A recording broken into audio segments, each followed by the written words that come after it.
بسم اللہ الرحمن الرحیم۔ السلام علیکم۔ حضرت محمد مصطفیٰ صلی اللہ علیہ وآلہ وسلم کا ذکر جمیل تمام روحانی ترقی اور عروج کی بنیاد ہے۔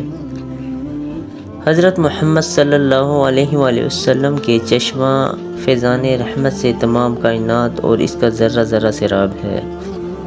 آپ صلی اللہ علیہ وآلہ وسلم کی ذات و صفات اتنی خوبصورت ہے کہ اس سے ہر انسان کو امن و سلامتی اور اطمینان و مسرت کی صراط مستقیم مل سکتی ہے۔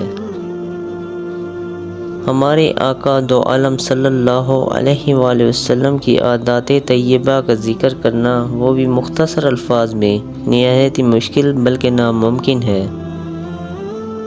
پیارے آقا صلی اللہ علیہ وآلہ وسلم سلام میں ہمیشہ پہل کرتے تھے، چلتے وقت نگاہ زمین کی طرف رکھتے اور دائیں بائیں نہ دیکھتے۔ رات کے وقت کسی کے گھر جاتے تو سلام ایسی آواز میں کرتے کہ جاگنے والا سن لیتا اور سونے والا نہ جاگتا۔ کسی کے گھر تشریف لے جاتے تو دروازے کے سامنے نہیں کھڑے ہوتے تھے، دائیں یا بائیں کھڑے ہوتے تھے۔ اگر ناراضگی کا اظہار فرماتے تو چہرہ مبارک دوسری طرف پھیر لیتے۔ نبی اکرم صلی اللہ علیہ وآلہ وسلم کی صفات اور خصوصیات سے ایمان تازہ ہوتا ہے۔ آپ صلی اللہ علیہ وآلہ وسلم ترش رویہ سخت مزاج نہیں تھے۔ آپ صلی اللہ علیہ وآلہ وسلم سب سے زیادہ سچے، سب سے زیادہ وعدے کو پورا کرنے والے اور باوفا، سب سے زیادہ نرم طبیعت تھے۔ آپ صلی اللہ علیہ وآلہ وسلم سب سے زیادہ رحم فرمانے والے تھے، یہاں تک کہ بلی کے لیے پانی برتن میں بھر کر رکھتے، جب تک بلی وہ سیراب نہ ہو جاتی تو برتن نہ ہٹاتے۔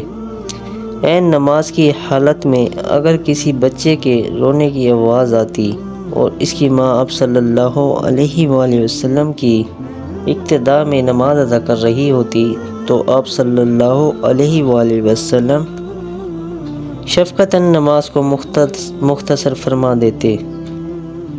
آپ صلی اللہ علیہ وآلہ وسلم کے بہت سے باندی اور غلام بھی تھے، مگر آپ صلی اللہ علیہ وآلہ وسلم لباس اور طعام میں ان سے بہتر کچھ اختیار نہیں کرتے، اور جو بھی آپ صلی اللہ علیہ وآلہ وسلم کی خدمت کرتا، آپ صلی اللہ علیہ وآلہ وسلم اس کی خدمت کرتے۔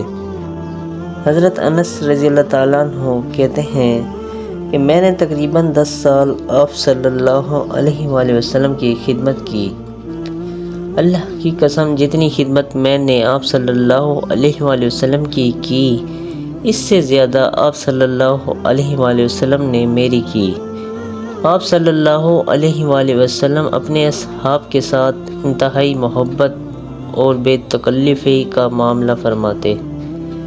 ایک روز آپ صلی اللہ علیہ وآلہ وسلم اپنے اصحاب کے ساتھ بیٹھے ہوئے کھجوریں نوش فرما رہے تھے کہ صہیب رضی اللہ تعالیٰ عنہ ایک آنکھ ڈھانکے ہوئے آئے، اس لیے کہ ان کی وہ آنکھ آ رہی تھی، یعنی وہ عشوب چشم کے مرض میں مبتلا تھے۔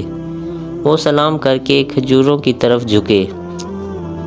آپ صلی اللہ علیہ وآلہ وسلم نے ارشاد فرمایا، تمہاری آنکھ دکھ رہی ہے اور کھجور کھاتے ہو؟ انہوں نے عرض کیا، اے اللہ کے رسول صلی اللہ علیہ وآلہ وسلم، جو آنکھ اچھی ہے اس طرف سے کھاتا ہوں۔ اس پر آپ صلی اللہ علیہ وآلہ وسلم مسکرا دیے۔ اے اللہ، ہمیں بھی ان اعلیٰ ترین اخلاق و صفات سے کچھ حصہ نصیب فرما، آمین ثم آمین۔